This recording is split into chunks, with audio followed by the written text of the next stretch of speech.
Volata Radio, con Pau Mitjans.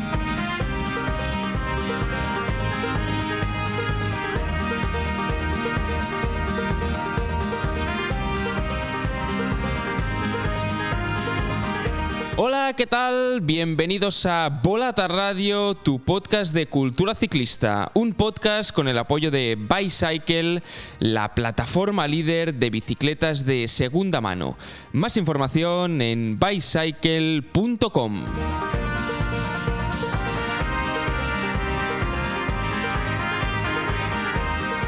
Ahora sí que sí, la temporada 2024 de carretera de primer nivel ha puesto el punto y final, pero la nueva campaña está ya a la vuelta de la esquina. De hecho, esta misma semana se ha presentado el nuevo recorrido del Tour de Francia, tanto el masculino como el femenino. Y esto podríamos decir que es poesía para los oídos de cualquier aficionado al ciclismo en estas fechas, porque no nos engañemos. Llegan estas semanas, nos relajamos un poquito, pero a la que hay algo de contenido ciclista nos vuelve a entrar ese gusanillo. A 9 meses de que empiece la Gran Boucle, ya empezamos a tener ese chup chup que nos hace poner el foco en las carreteras francesas. Sin corredores y analizando recorridos, eso sí, analizando desniveles, distancias y muchas veces con una primera impresión que no siempre acaba siendo la buena. Pero al menos ya tenemos algo con lo que entretenernos en las próximas semanas.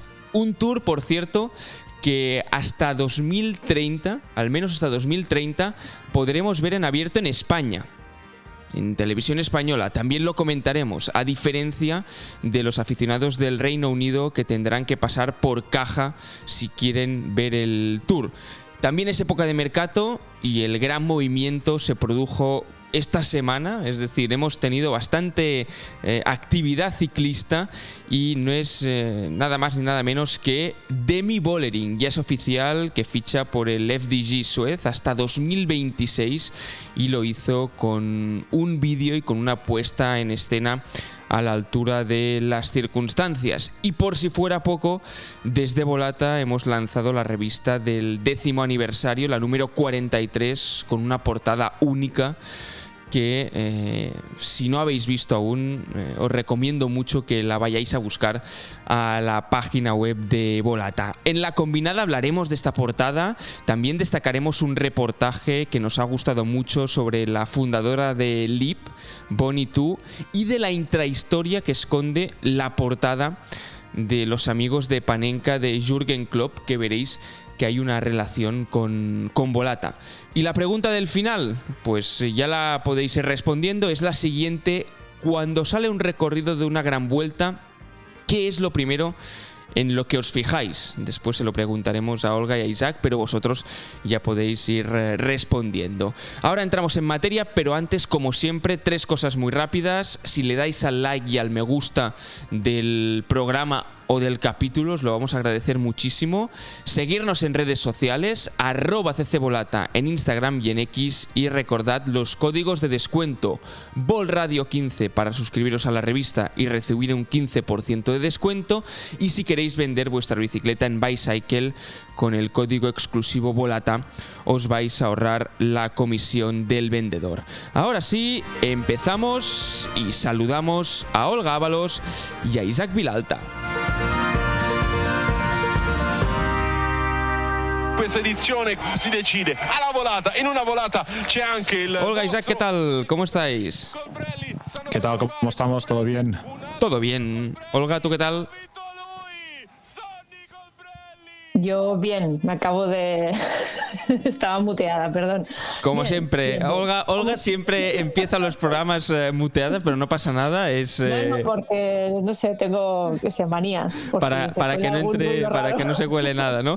Tengo que decirte, Olga, que yo también os tengo muteados mientras grabo la entradilla vale. por aquí con mi mesa de sonido, por lo tanto, no sufras porque nada de ningún ruido se va a colar aquí mientras grabo la entradilla.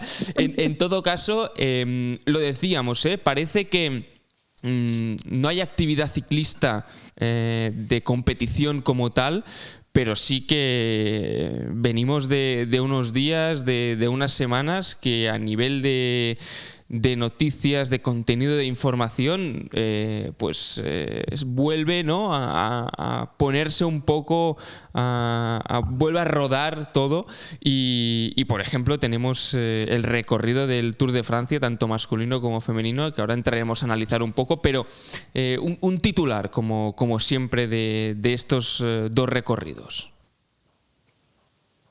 Uf. Wow. Un titular, ¿eh? Un titular así muy claro, muy conciso, muy directo. Sé que es lo más difícil, pero... No, dureza. Un tour duro. Me sirve para el masculino y el femenino. No te diría el más duro de la historia, pero ni quizá de los últimos años, pero sí que creo que son dos ediciones bastante duras. Yo, a mí me ha pasado una cosa cuando he visto el recorrido tanto del Tour masculino como femenino, que lo primero que me ha venido a la cabeza, en vez de mirar a ver dónde están, ¿no?, las etapas de montaña, las contrarrelojes, lo primero que me ha venido a la cabeza es, wow, y a nivel logístico, ¿cómo lo vamos a hacer en coche? Eso es lo primero que me ha venido en la cabeza. Porque el Tour masculino hay un montón de transfers. Sí. Parece la Vuelta a España, y en el femenino cruza, o sea, es una diagonal, ¿no?, que desde la Bretaña hasta los Alpes, al lado de Suiza, y lo primero que me ha venido a la cabeza es como, bueno, vale, genial, y como periodistas, ¿cómo lo cubriremos, no? Bueno, Después te lo voy a preguntar. Te voy a preguntar, porque ya decíamos al inicio, ¿no?, esta pregunta que hacíamos de en qué os fijáis, ¿no? ¿Qué es lo primero que os fijáis cuando salen recorridos de grandes vueltas? Después volveremos a esta pregunta. Yo me quedaría con un Tour muy francés, porque al final no sale de Francia, que es algo, ¿no?, que en los últimos años no estábamos acostumbrados. Creo que es desde 2020, ¿no?, que no era íntegramente francés, tanto en categoría masculina como femenina. Y eso, a ver qué nos depara. Entramos en la sección de actualidad y lo vamos a analizar todo y a desgranar todo un poquito mejor. 3. Actualidad.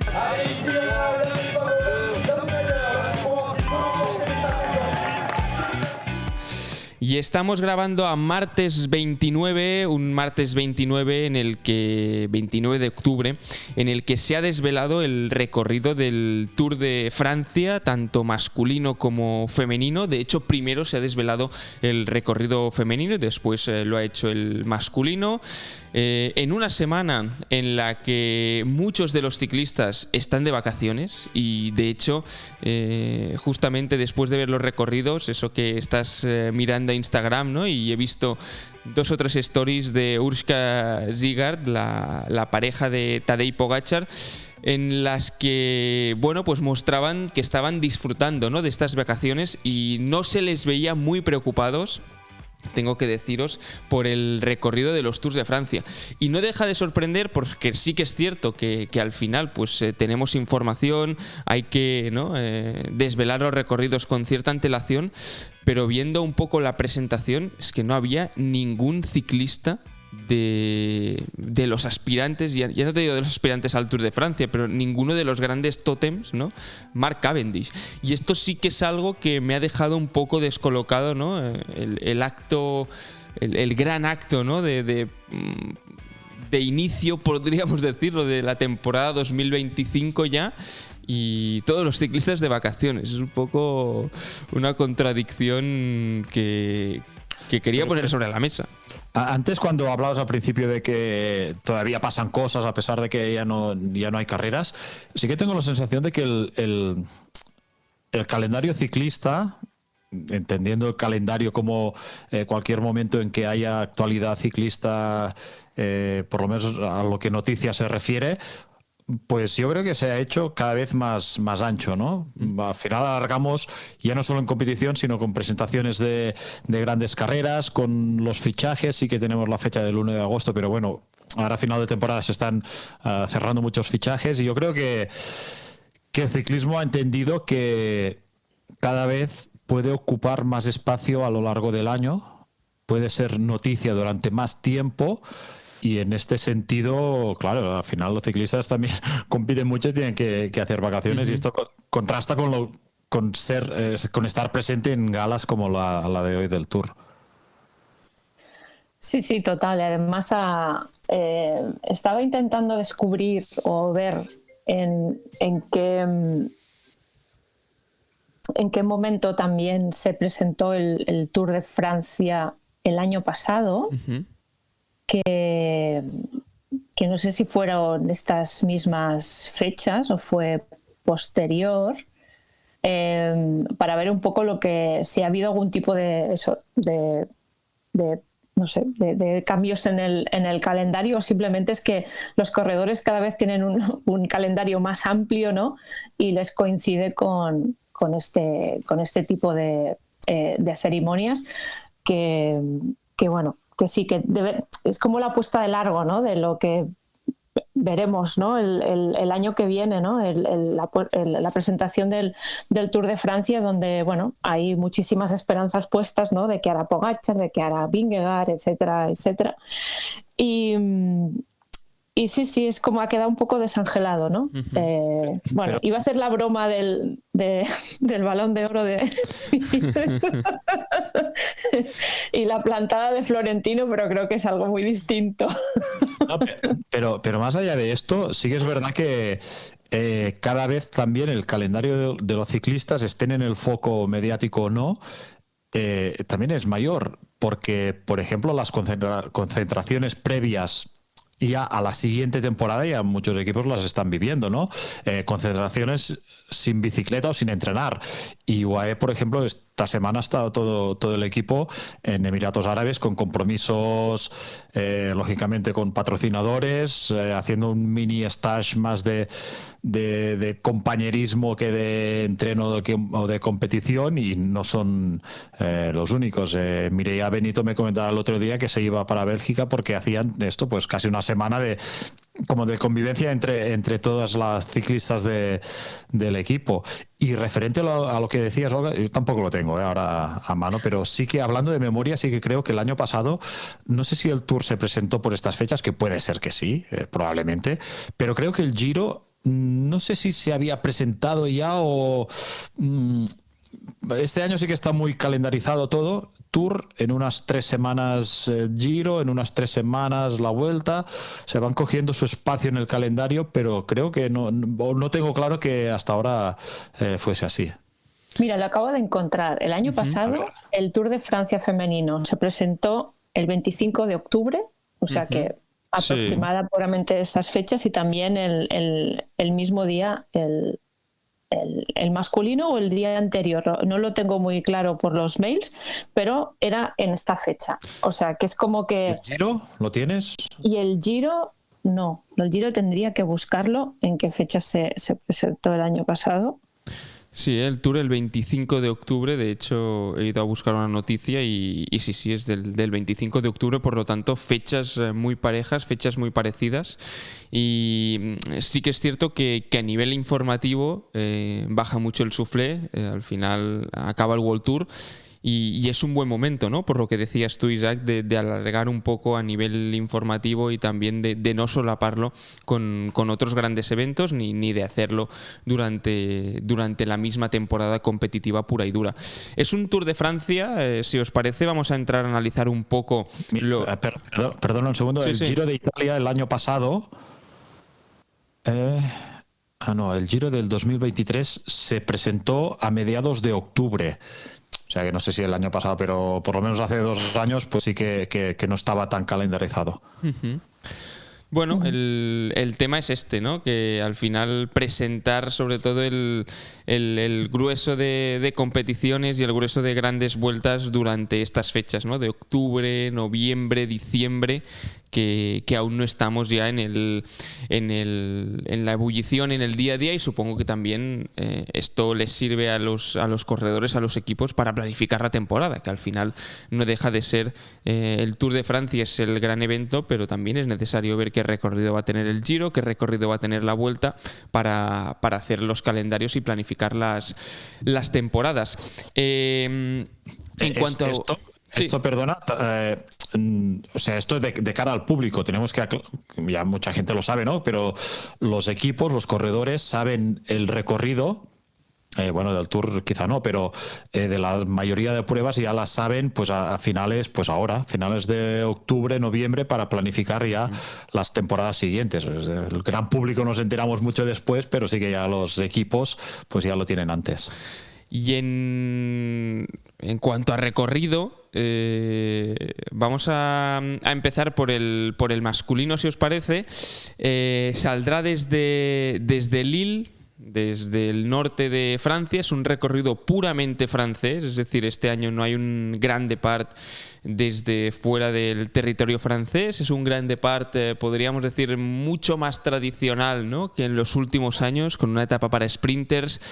La primera etapa, pues ya salía Jasper Philipsen, creo que era hoy en las redes del Tour, ¿no?, que va a ser uno de los grandes objetivos, el hecho de vestir el maillot amarillo ese primer día.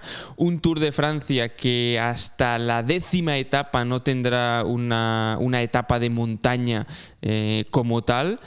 Además, este año el primer día de descanso va a ser el martes día 15, porque el lunes 14, día de la fiesta nacional, pues tendremos esta etapa, una etapa de montaña muy rompepiernas entre Enesat y Le Mont d'Ore Puy de Sancy. No sé si lo he pronunciado bien, pero en todo caso es una etapa a tener en cuenta. Después nos vamos hacia los Pirineos.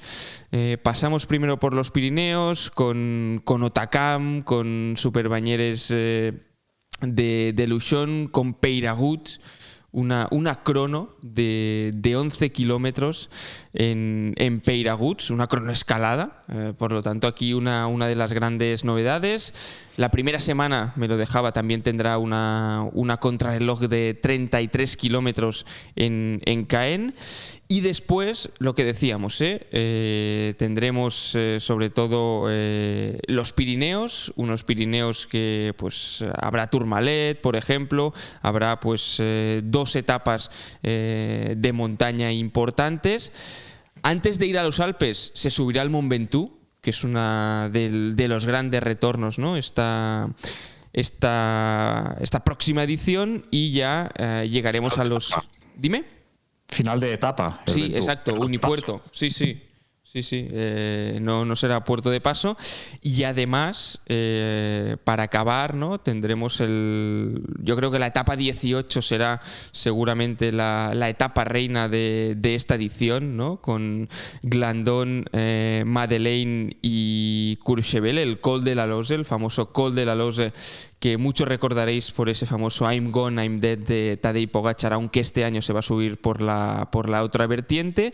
Y vuelve la Plagne al día siguiente con otra etapa de montaña, con otra etapa para tener mucho en cuenta entre Albertville y la Plagne. Por lo tanto, un recorrido, como decías, Isaac, duro.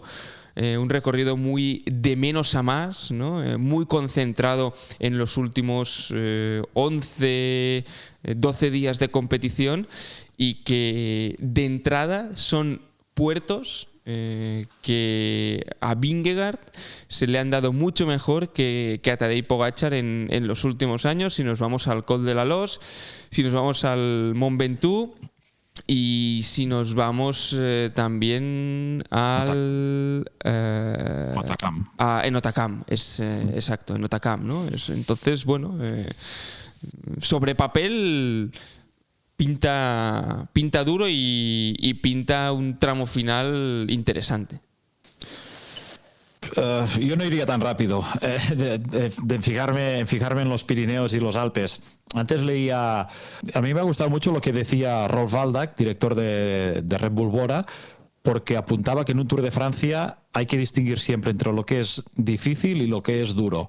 Uh-huh. Y en este Tour, en primer lugar, vamos a tener lo difícil, que es todas estas etapas por el norte, carreteras estrechas, subir, bajar, cerradas, viento, nervios, quizá lluvia. Yo ahí he vivido días de lluvia en el Tour, que pasas mucho frío en pleno julio. Esto será lo difícil. Después vendrá lo duro. Y a partir del Macizo Central apuntabas esa etapa del 14 de julio y después Pirineos y Alpes. O sea que, bueno, ya llegarán los Pirineos, ya llegará la montaña, pero no iría tan rápido en buscar las dificultades de este Tour de Francia.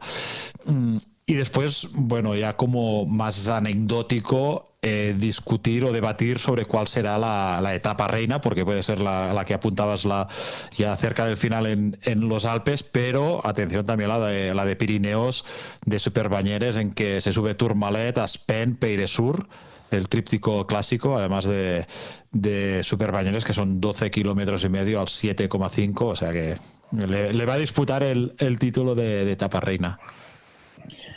Pues mira, estoy bastante de acuerdo con Isaac, en el sentido de que la primera semana será de pura supervivencia para los favoritos de la general, y con esto como que volvemos, ¿no?, al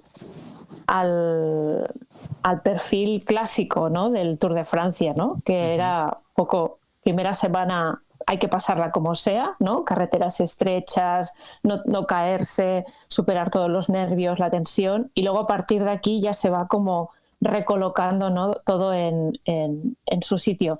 Y hemos visto eso, que este año, pues, bueno, el año que viene, pues el Tour quizá vuelve un poco a esta dinámica.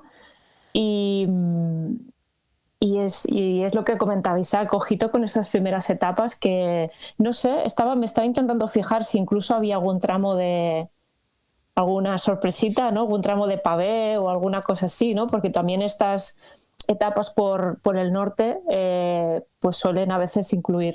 Me suena algo. haber leído que no había tramos de pavé este año. Vale, pues mira.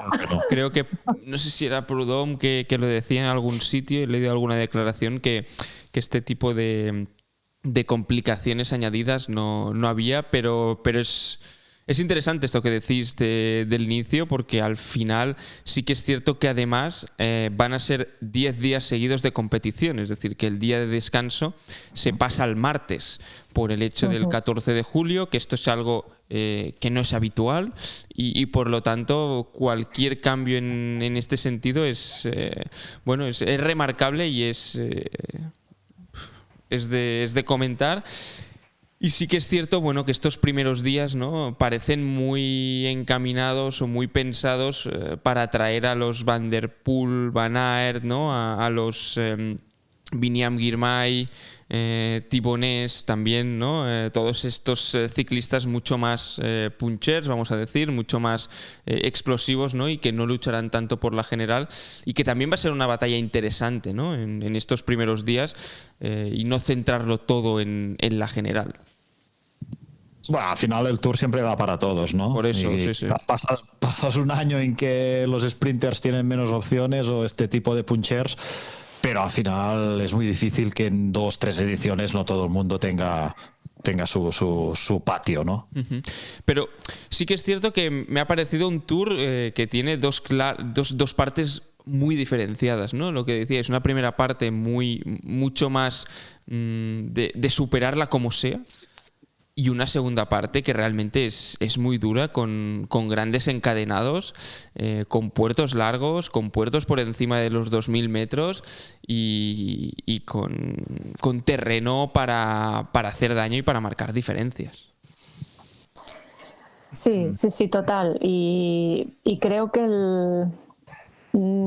nuevamente la gestión, ¿no?, la gestión de la energía va a ser clave, y por lo tanto el equipo que traigan los grandes favoritos va a ser clave para superar la primera semana y para que quien tenga que rematarlo en la tercera lo pueda hacer.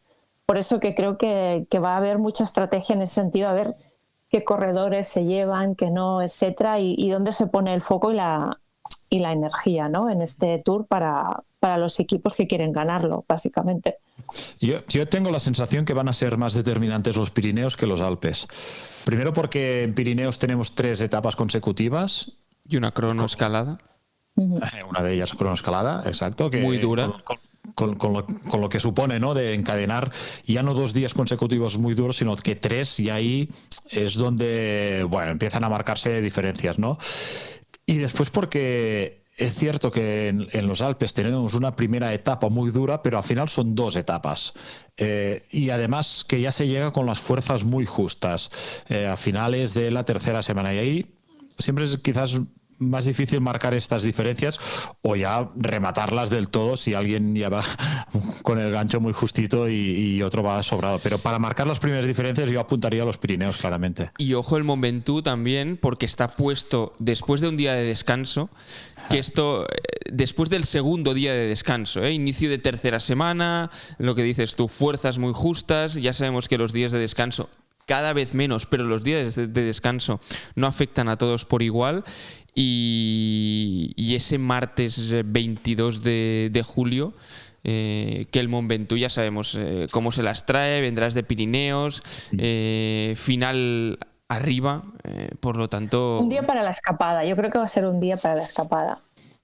Es que a mí estos días y me duele un poco, porque son etapas que me gustan muchísimo, pero me generan como unos sentimientos contrapuestos. Una etapa como la del Ventoux, que está ahí medio muerta, que vienes de descanso, que bueno, tampoco, aparte de Ventoux, tampoco grandes dificultades. Bueno, igual hay viento, ¿no?, en esa zona, pero no sé. Y lo mismo pasa con la etapa de Le Mont d'Orée, de Puy-de-Sancy en macizo central, que está también ahí en un lunes, que ya es el 10º día consecutivo de competición, que al día siguiente hay descanso, llevas ya con 10 días, que ya es como muy pesado todo, que el día anterior tampoco hay dificultades, que queda ahí en medio, que sería una etapa pues muy bonita para los hombres importantes de la general, pero estoy con Olga, yo las dos las veo más para la escapada. Bueno, no lo sé. Después de lo que hemos visto en el último Giro y en el último Tour, que las escapadas van carísimas y que hay un tal Pogačar que lo quiere ganar todo, y si no gana Pogačar gana Vingegaard, y habiendo estos nombres y viendo cómo llegan... Pero, Pau, es que Olga y yo somos muy ortodoxos. No, sí puedes. No, pero este tour es bastante ortodoxo también. Es decir, sí. Está Pogačar que te rompe con todo, ¿no?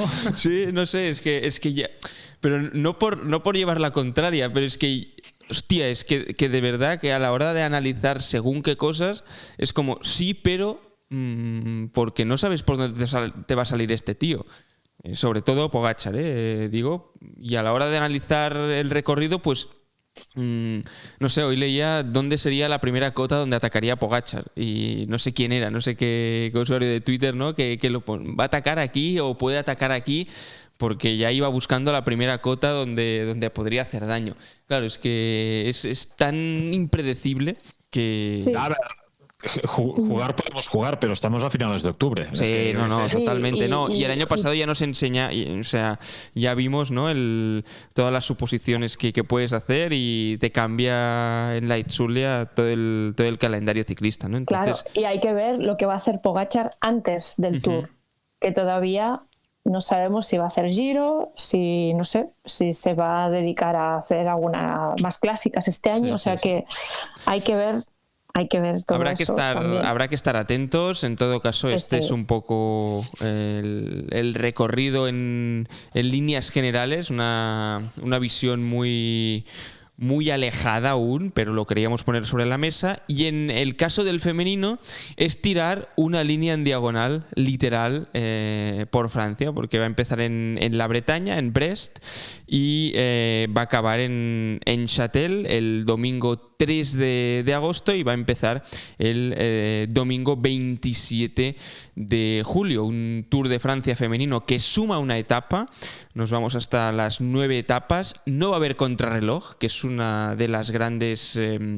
uno de los grandes aspectos a tener en cuenta, y que seguramente la etapa más destacada por dureza, también por lo que puede suponer a nivel de decidirse, pues va a ser la novena, la última, donde el puerto más destacado es el del Jux Plan, ¿no? Antes de llegar a Les Portes du Soleil, que puede dar mucho juego. Es un puerto que puede dar mucho juego y que sí que es cierto que el Tour de Francia femenino, ¿no?, se ha caracterizado para dejarlo todo para el final, también ir de menos a más, y en este caso pues no ha sido diferente.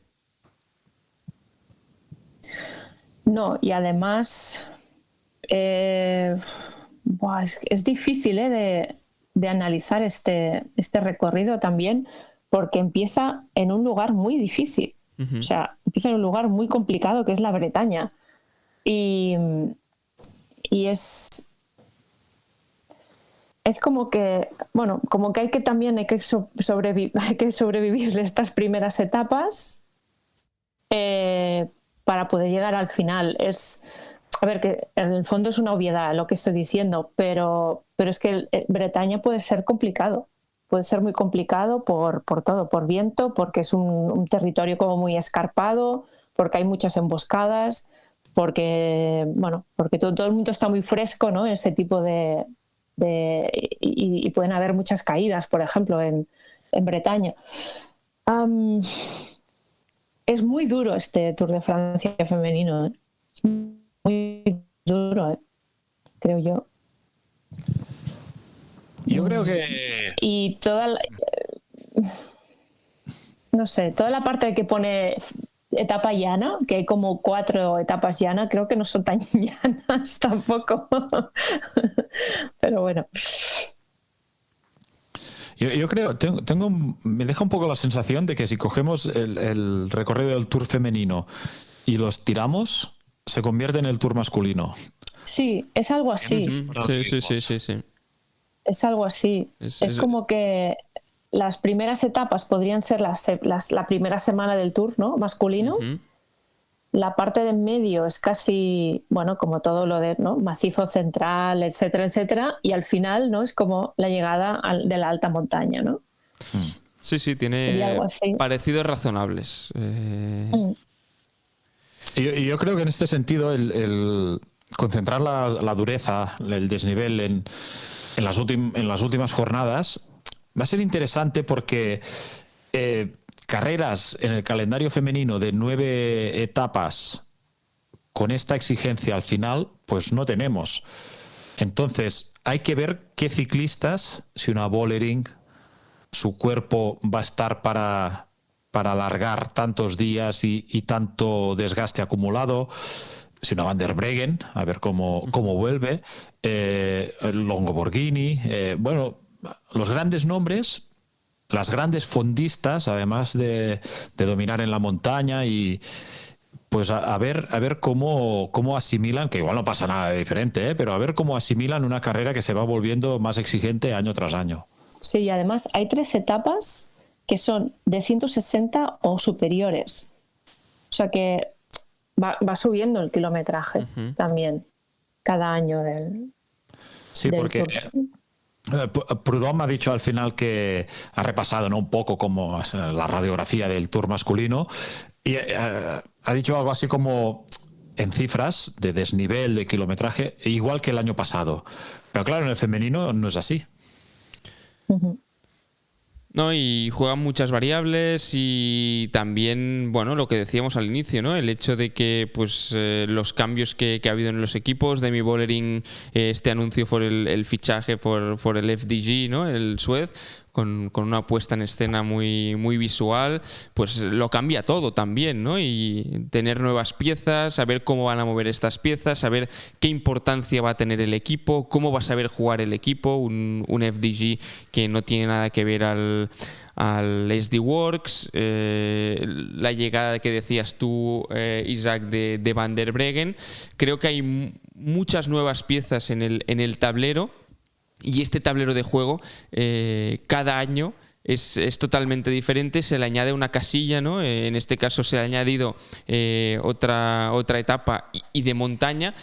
el único asterisco es quizá la contrarreloj, ¿no? De, ostras, creo que una contrarreloj hubiese estado bien también porque al final pues las grandes especialistas se pueden beneficiar de ello, puedes generar diferencias que de priori no tenías y obligar a los equipos a trabajar de forma diferente, ¿no? Y es el único punto negativo que le daría a este Tour de Francia femenino. Sí, correcto. Yo creo que una contrarreloj hubiera estado bien, porque también es, bueno, dar visibilidad y reconocer, ¿no? Y respetar esa disciplina que también puede marcar las diferencias y de hecho hay grandes especialistas, ¿no? En el pelotón femenino y creo que eso puede, bueno, ayuda un poco a que se repartan las oportunidades o que haya un poquito más de juego, creo yo. Uh-huh. Sí, y además añadiendo una etapa más, ¿no? La 9ª, pues, ¿por qué no haber añadido una contrarreloj también, ¿no? También es cierto que el Tour femenino cada año da un paso, no da dos. Sí, también. Sí, bueno, guardando cosas. Es verdad que el año pasado incluyeron Alpe d'Huez y salida fuera de Francia, que son 2 pasos. Uh-huh. Pero sí, estoy de acuerdo, le falta la contrarreloj y repasando los grandes nombres o grandes favoritas, no hay que olvidarse de la vigente campeona de Nia Viadoma, que por respeto siempre hay que citarla. Totalmente. Y precisamente hablando del Tour de Francia, otra noticia que queríamos destacar esta semana es que tanto la Vuelta como sobre todo el Tour se van a emitir por televisión española al menos hasta 2030 tras el acuerdo, ¿no? que ha llegado ASO, la empresa organizadora del Tour de Francia, y la Unión Europea de Radiofusión. Esto quiere decir pues, que hasta 2030 se podrá ver en abierto el Tour de Francia en países como España, pero también en Bélgica, en Dinamarca, en Hungría, en Italia, en Luxemburgo, en Países Bajos, en Noruega, en Portugal, en Eslovaquia, en Eslovenia, en Suiza, pero no en el Reino Unido.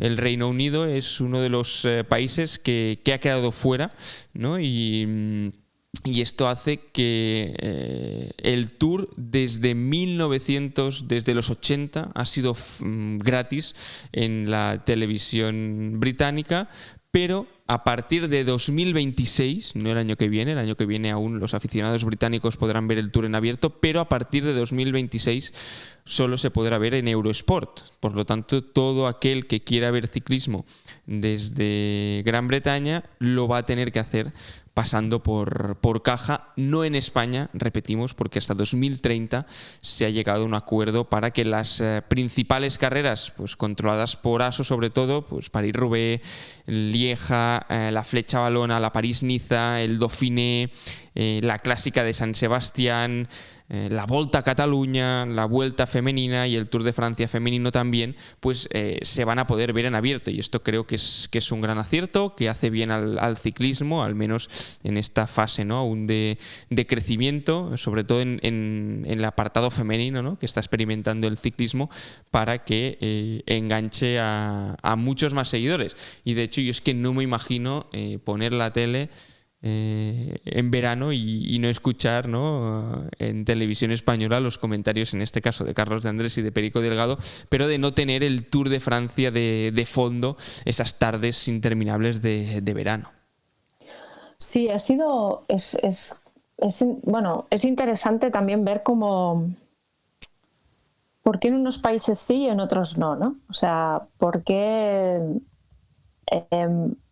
quizá en algunos países, europeos, se considera, ¿no? Entiendo que se han llegado a un acuerdo económico, ¿no? Para la emisión, es porque se considera que es interesante para la audiencia, ¿no? O es un servicio público, ¿no? Para que hay que seguir manteniendo para la audiencia. Y en cambio, en el Reino Unido, claro, tendríamos que ver exactamente qué ha pasado, ¿no? Pero ¿por qué no se ha llegado a este acuerdo o por qué Eurosport y todo lo que conllevará Eurosport, porque ahora también está con Max y otras, y a lo mejor de aquí 2 años hay otra fusión de Eurosport Max con vete a saber qué otra plataforma. Bueno, al final es Warner Brothers Discovery, es lo que... Sí, Discovery. Pues, sí, exacto. Claro, y es que, claro, no es solo el Reino Unido, ¿no? Sino que también es toda la gente que ve el ciclismo a través de aplicaciones, ¿no? Que es eso otro gran público que está ahí, ¿no? No sé, no tengo todavía una valoración, pero sí que me hago muchas preguntas sobre todos estos movimientos. Yo voy a intentar no ser sarcástico, pero creo que lo sorprendente aquí es cómo podemos seguir viendo ciclismo en abierto durante tantos años, porque estamos viendo que el fútbol no en deportes, y con la aparición de tantas plataformas también en cine, series, cómo ha cambiado tanto el paradigma mundial de la comunicación y que todavía podamos seguir viendo ciclismo, las grandes pruebas en abierto. Yo creo que esto es digno de estudio. Sí que es cierto lo que decías tú, Pau, que al final parece un ritual, ¿no? Cada verano poder seguir el Tour de Francia, pero lo sorprendente es que sigamos así esa vieja escuela, ¿no? de poderlo ver. Más allá de esto, estoy de acuerdo en que como no tenemos tampoco los detalles de las negociaciones, no podemos opinar sobre lo que ha pasado, por ejemplo, con los británicos, que siempre tienen estos códigos muy propios que a veces son difíciles de compartir.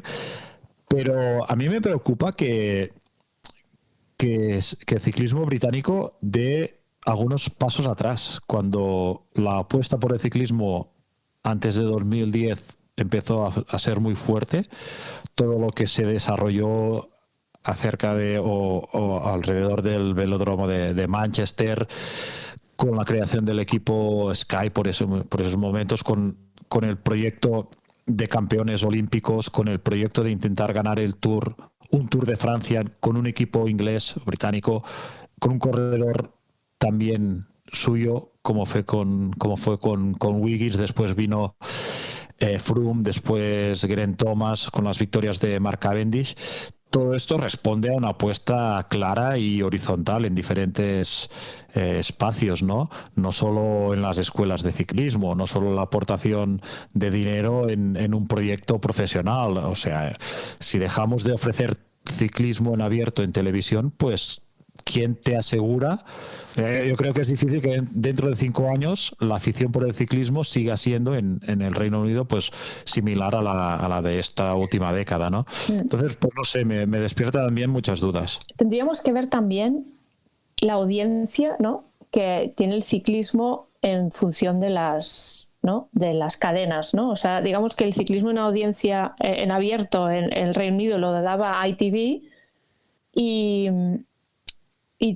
ver que, no sé, que tanto por ciento, ¿no?, era también en general, ¿no?, de la audiencia. Y un poco por ver qué parte de mercado están perdiendo, ¿no?, entre comillas, ¿no?, por decirlo así, ¿no? Pero es lo que aquí llegaríamos a otra gran pregunta que enlazaría con este punto de sarcasmo que has aportado, Isaac, que es que hasta qué punto, ¿no?, determinados deportes son servicio público o no, ¿no? O sea, hasta qué punto hay que seguir pagando, ¿no?, por los derechos a través de canales de comunicación públicos, ¿no?, por todo esto. Es un buen debate, realmente es un buen debate y sí que es cierto que hay muchos deportes que no son fútbol, porque ahora ver el fútbol sin pagar es una utopía. Entonces hay muchos otros deportes, ¿no?, que hemos visto que cuando han pasado a ser de pago, pues la afición ha bajado. También es cierto que, bueno, hay en función de lo que se pague, ¿no? Por ejemplo, la subida del precio de Eurosport, por poner cifras sobre la mesa, ¿no? Lo que costaba Eurosport hace 2-3 años para ver ciclismo, no sé si eran 5, 6 o 7 euros al mes, de esto a los 20X que vale ahora al menos en España, pues eso también te hace replantear muchas cosas, ¿no? Y decir, ostras, Es que ¿me puedo permitir pagar 25 euros al mes solo para ver ciclismo? Sí, no. Y creo que es un debate interesante a tener en cuenta, ¿no? Y sí que es cierto que desde mi punto de vista es una buena noticia que al menos hasta 2030, por lo que hemos dicho muchas veces de lo que representa el ciclismo, ¿no? A nivel nacional, al final no deja de ser un escaparate para una región, para un país. El Tour de Francia siempre ha sido, ¿no?, el escaparate francés. La Vuelta a España, pues 3/4 de lo mismo, ¿no? Y que al menos hasta 2030 no se siga la tendencia de otros deportes, entre comillas, minoritarios, pues es como tirar un poco la pelota hacia adelante, pero personalmente creo que vamos a acabar pagando para ver ciclismo. No sé si a partir de 2030, pero creo que va a ser una realidad porque todos los deportes han ido hacia aquí. Es que son, en efecto, son muchos debates y nos faltan datos para entrar a fondo, pero sin querer minimizar al mínimo argumento el debate, tú, Pau, antes repasabas el recorrido de este Tour de Francia masculino. Uh-huh. Y has dicho, no sé si he pronunciado bien Le Mont d'Or Puy de Sancy. Sí. Claro, es que sin el Tour de Francia, Le Mont d'Or Puy de Sancy... ¿Quién lo ubica en el mapa, no? Sí. No, claro. Es que si lo van a ver 180 países por televisión... Es que al final el ciclismo tiene esto que no tiene otros deportes. Uh-huh. No te verán en un estadio de fútbol que además, bueno, pues de los grandes equipos quizás sí, pero no deja de ser una hectárea. Y en cambio esto, pues esta función que no sé si, es que tampoco sé si es función pública, pero ofrecer a tanta audiencia tu país, tus paisajes, tus monumentos, tus ciudades, tus gentes, lo que sea... Bueno, es un argumento, quizá no sea el principal, pero creo que tampoco es menor. Uh-huh. En todo caso, el argumento está aquí, el debate está servido y lo que está claro es que hasta el 2030 no os preocupéis porque podréis seguir viendo el Tour de Francia en abierto, tanto el masculino como el femenino, en televisión española. Nosotros cerramos la sección de actualidad y vamos a entrar en la combinada ya en este tramo final del programa. Venga. 2. Combinada. This is legendary, Jonas. This is legendary. Come on, last 400 meters, everything until the line.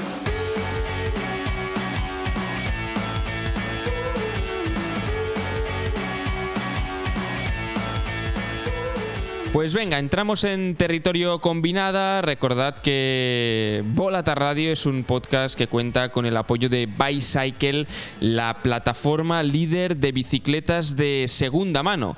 Para más información podéis entrar en bicycle.com y allí lo vais a encontrar todo. Además, si queréis vender vuestra bicicleta en Bicycle, si usáis el código exclusivo VOLATA, os vais a ahorrar la comisión del vendedor y que Bicycle nos permite seguir pedaleando y seguir haciendo muchos y muchos programas de ciclismo, cultura y periodismo, que es lo que tanto nos gusta. Y precisamente en esta sección de la combinada queríamos destacar dos temas. El primero de ellos es un reportaje. Ya sabéis que aquí en Volata nos gusta hacer recomendaciones de todo tipo y en este caso es un reportaje documental, un corto audiovisual, llamadle como queráis, sobre la fundadora de LIP, la fundadora de esta marca de bicicletas hecha para y por mujeres,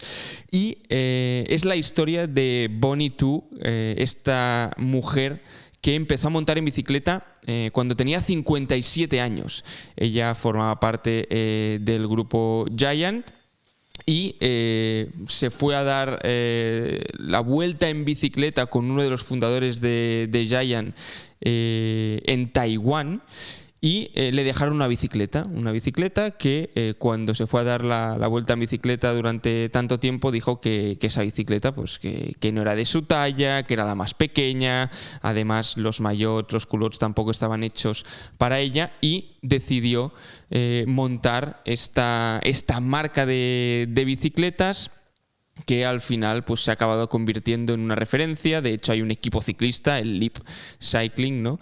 Y al final no deja de ser esto, ¿no? Un reportaje que explica muchas cosas, un corto que lo que da a entender, ¿no?, es cómo marcó diferencias en el mundo del ciclismo femenino y cómo se convirtió, ¿no?, en una referente en el ciclismo femenino. Y creo que es una historia a destacar porque merece la pena. Son 16 minutitos, está en YouTube, pasa muy bien, pasa muy rápido y realmente es una historia que yo personalmente no conocía tan en profundidad y me mereció la pena dedicarle este tiempo. Sí, lo podemos poner en las notas del capítulo. Correcto, ¿no? Sí, lo pondremos también la gente tiene el link directo. Es muy interesante este documental porque precisamente, bueno, nos descubre estas otras historias, ¿no?, dentro del mundo del ciclismo. Que quizá no podríamos ver de otra manera, ¿no?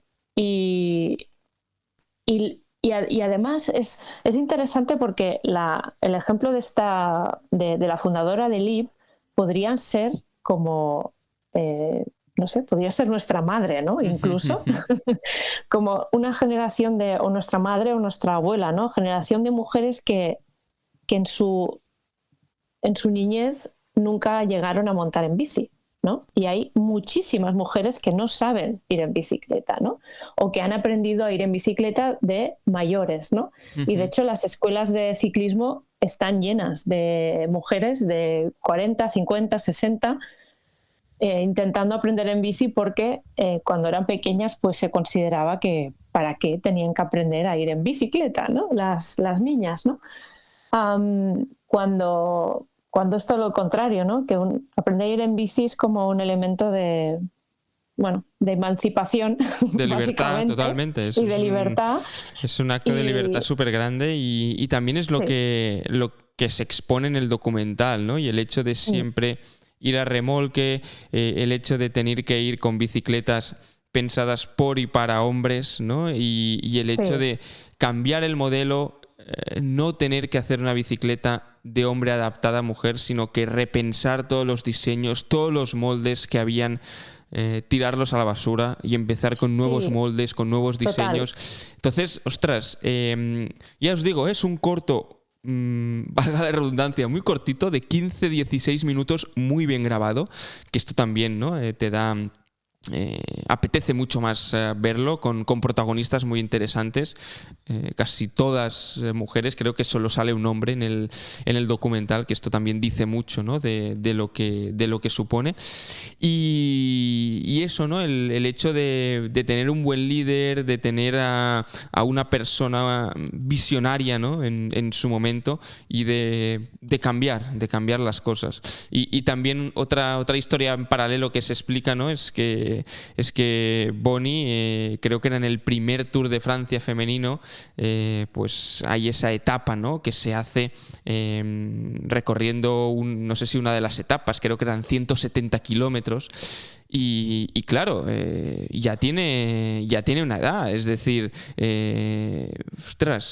con más de 70 años completar una ruta de 175 kilómetros, pero dijo ella, no, yo no estoy aquí para ir a la salida, montar un rato y después hacerme la foto al final. Yo si lo hago bien, ¿no? Entonces es también esta etapa que la hace acompañada de algunas ciclistas profesionales del Leap, que la acompañan, le ayudan a llegar al final, ¿no? Y no sé, me ha parecido una pieza muy, muy positiva, que es de una marca, sí, es un contenido branded content, totalmente, pero que te permite explicar historias humanas del mundo del ciclismo que también son interesantes poner en valor y que si se explican así, pues son mucho más orgánicas. Sí, Y de hecho, es que estaba pensando en que, bueno, en estos 10 años de Volata y claro, hemos tenido relación con muchísimas marcas y el contacto que a veces tenemos los medios de comunicación con las marcas suelen ser, pues eso, pues el jefe de marketing o el desarrollador de producto o, bueno, o el CEO de la empresa. Pero cuando a veces tienes la oportunidad de ir a otras personas dentro de esa empresa, ¿no? Gente que a lo mejor lleva, no sé, 20, 25, 30 años en esa empresa o menos, es igual, te das cuenta que hay mucha gente innovadora de la cual no sabemos absolutamente nada. Porque seguramente el jefe de marketing será alguien que, bueno, irán pasando, ¿no? Los de marketing, pero gente que está al pie del cañón, tomando decisiones desde lo más abajo, que luego esas decisiones, ¿no? Pues se amplifican, ¿no? Cuando llegan arriba. Eso, cuando descubres eso como periodista, es que se te abre un mundo brutal, ¿no? Y ver que hay gente que ha cambiado cosas de la historia de la bicicleta y de la industria de la bicicleta dentro de las marcas, ¿no? Con pequeñas decisiones o cambiando simplemente la mentalidad en un momento determinado, de los cuales no sabemos absolutamente nada, pero están ahí. Y eso es muy chulo de descubrir. Pues hablando de descubrir cosas, también vamos a descubrir en este segundo tema de la combinada cómo se fraguó la portada de los amigos de Panenka. Ya sabéis que Panenka es la revista de fútbol, es una revista de fútbol de la cual somos, podríamos decir, amigos, ¿no? Al final. Bueno, sí, amigos, admiradores. Amigos, admiradores, sí, lo que queráis. Lo que queráis es esta revista de fútbol que también tienen otro enfoque, otra mirada sobre el deporte rey. Y en el último número, el que han publicado, el 142, publicaron una portada de Jürgen Klopp, del que hasta la temporada pasada fue el entrenador del Liverpool, y decían algo tal que así, ¿no? Que tenían claro que queríamos trabajar con Iván Floro, que es el ilustrador que hizo esta portada, desde que ilustró la portada de nuestros amigos de Volata. Y la portada en cuestión era el retrato que hicimos en su día de Miguel Indurain en 2017 y decían literal que se nos quedó pegado en la memoria, ¿no? Y ostras, es muy interesante, es muy chulo, ¿no? Ver que esta relación con revistas amigas, con revistas primas hermanas, ¿no? De que nos podemos retroalimentar unos de otros, que al final se trata de eso, de seguir aprendiendo, de seguir inspirándonos, ¿no? Y de poder reconocer estas cosas, que al final es de lo que se trata. De hecho, hace unos... Bueno, no hace tanto, quizá hace un par de meses, ahora no recuerdo exactamente el momento, recibí un WhatsApp de uno de los compañeros de Panenka preguntándome sobre el ilustrador, ¿no?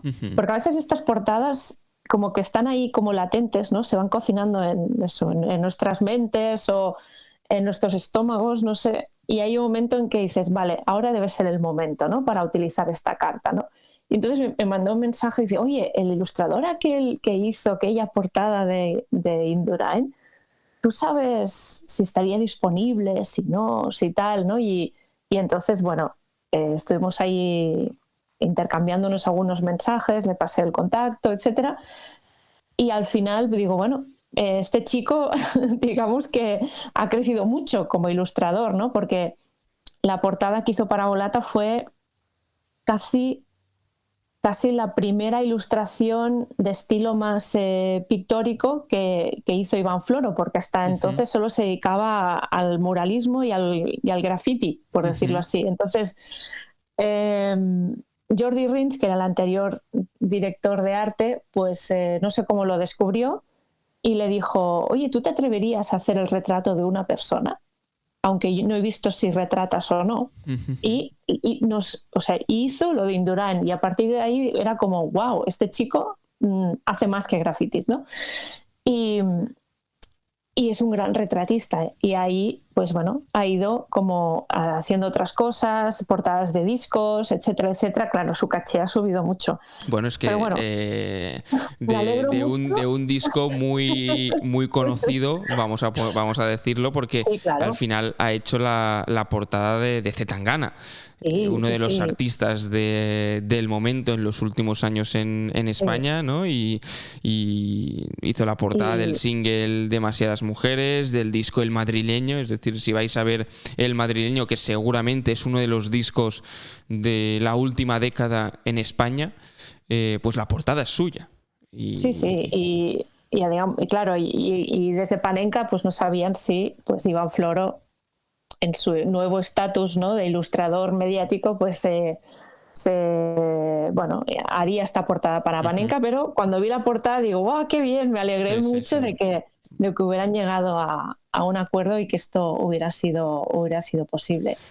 Así que sí, es muy chulo cuando pasan estas cosas y que nos podamos ayudar entre nosotros y inspirarnos, porque, bueno, es que al final vamos remando todos hacia el mismo lado.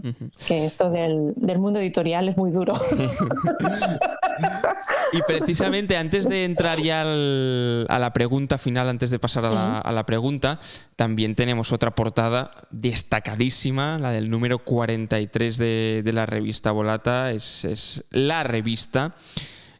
Si no la habéis comprado, si no habéis visto la portada, yo os lo recomiendo bastante. No os voy a decir que la compréis sí o sí, un poco sí, pero que vale mucho la pena. Es una revista única, una revista muy especial, una revista que nos hace mucha ilusión, porque al final no deja de ser la revista del 10º aniversario.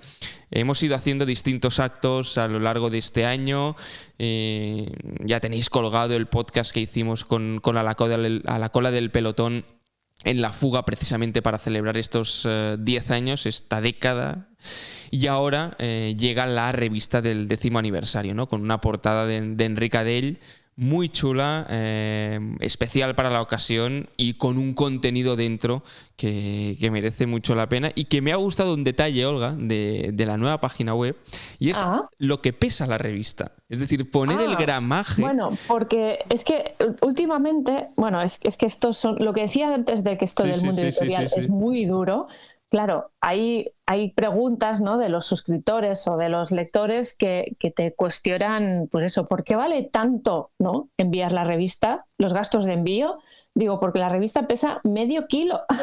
Sí. Por eso es caro mandar una revista, ¿no? 124 páginas creo que tiene esta última. 148 pues mira, páginas. Me he quedado corto, 148 páginas. Y pesa medio kilo. Y entonces, bueno, no sé, lo hemos puesto, normalmente no lo ponemos estos datos, pero lo hemos puesto porque da como la sensación te da como más información de la magnitud, ¿no?, de lo que es la revista en sí, ¿no?, y del papel que utilizamos y de, no sé, como que te puedes imaginar lo que es, ¿no?, si te ponen el peso de la revista. Que, al final, si haces la división, son 5 céntimos, 6 céntimos, para ser exactos, por página. Al final tampoco es tanto, es decir, cada página de contenido son 6 céntimos. Pues mira, no es caro, al final es lo que cuestan las cosas, es lo que cuestan las cosas.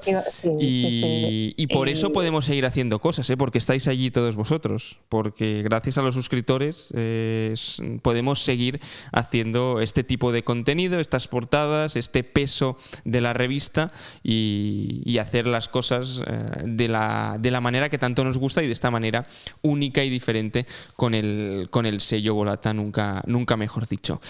¿Pasamos a la pregunta, Olga? Venga, va.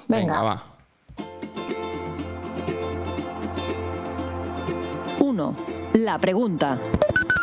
I'm gone. I'm dead.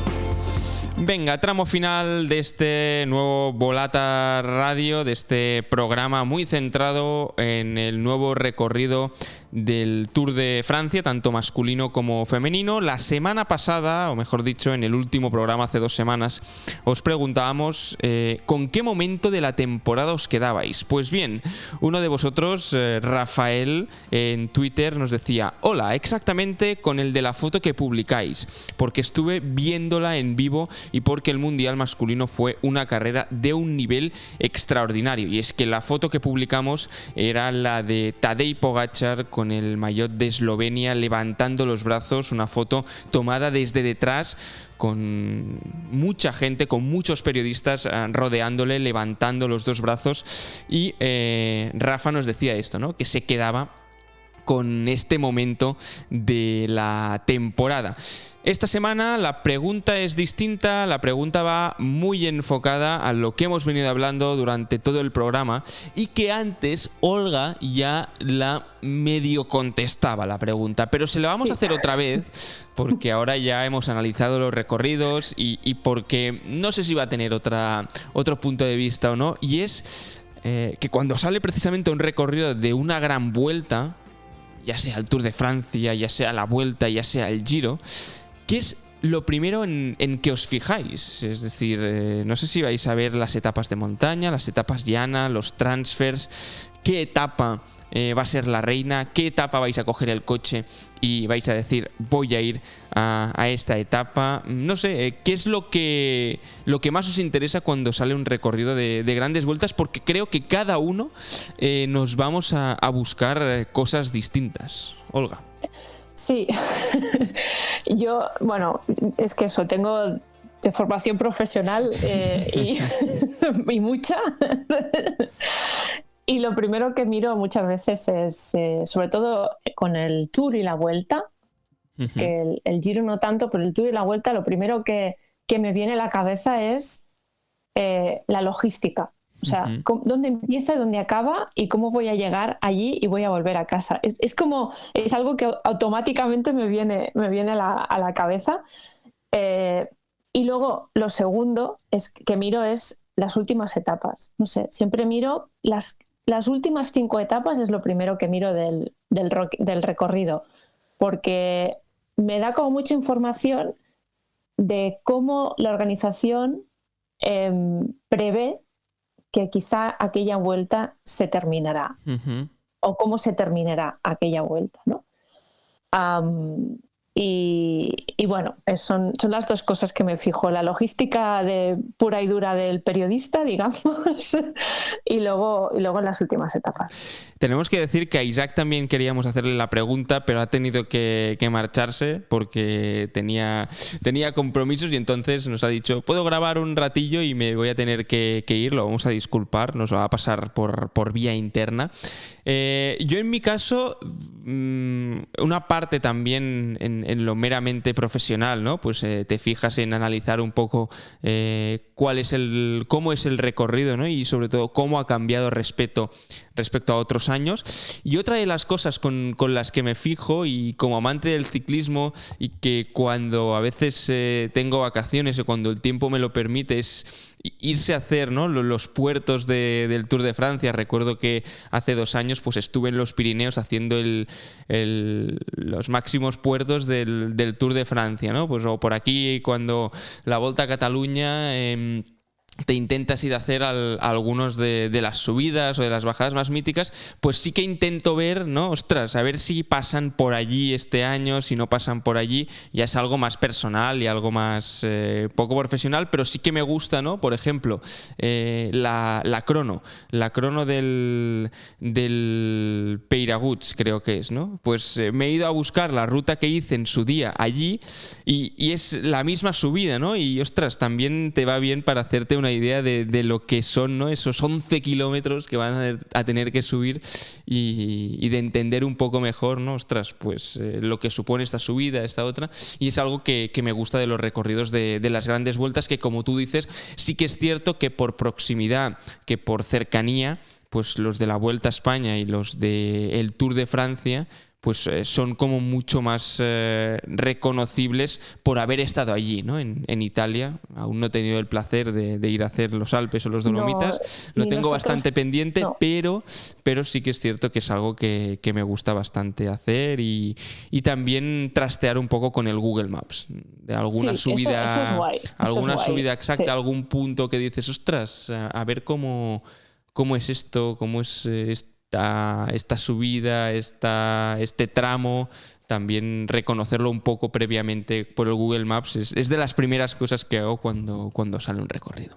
Sí, sí, a mí eso me pasa más en la Vuelta a España, por ejemplo, que sí que hay zonas que ya tenemos como muy asimiladas, Exacto. ¿no? Como Asturias, ¿no? Que casi como que el marco mental está ya como muy trabajado, ¿no? Y tenemos ya, porque lo hemos visto muchas veces, pero otras zonas inéditas sí que miras el mapa exactamente por dónde va, por dónde pasa, los puertos y eso es chulo verlo en Google Maps. Y ahora, bueno, iba también a avanzar que uno de los objetivos que tenemos en Volata el año que viene es poder ir a cubrir aunque sea una parte del Giro, ¿no? Que es como la gran pieza que nos falta de las grandes vueltas y a ver si lo conseguimos y lo podemos añadir a los tours de vuelta que hemos hecho este año y poder ofrecer esos contenidos a los lectores y suscriptores, claro. Pues esperemos que sí, que podamos ir al Giro de Italia y nosotros lo vamos a dejar aquí. Volvemos dentro de 2 semanas con más contenido, a ver si con tanta actualidad ciclista o no, porque realmente preparando el programa, ¿no? Estos últimos días íbamos diciendo, ostras, ¿de qué podemos hablar? Pero es que al final... Es que hay muchas cosas. Parece que sale todo de golpe, que peta todo de golpe y queríamos hablar de este recorrido del Tour de Francia, tanto masculino como femenino, que lo decía al inicio, una cosa es ahora sobre papel, pero después cuando pasa, cuando tú vas a recuperar, ¿no? lo que pasó el año pasado viendo el recorrido, dices, es que no tiene nada que ver una cosa con la otra. Lo que vi el primer día, la primera impresión no siempre en este caso es la buena. Total. Bueno, pues ya iremos viendo. Que vaya bien, Olga. Muy bien, gracias. Pau. Un abrazo. Chao.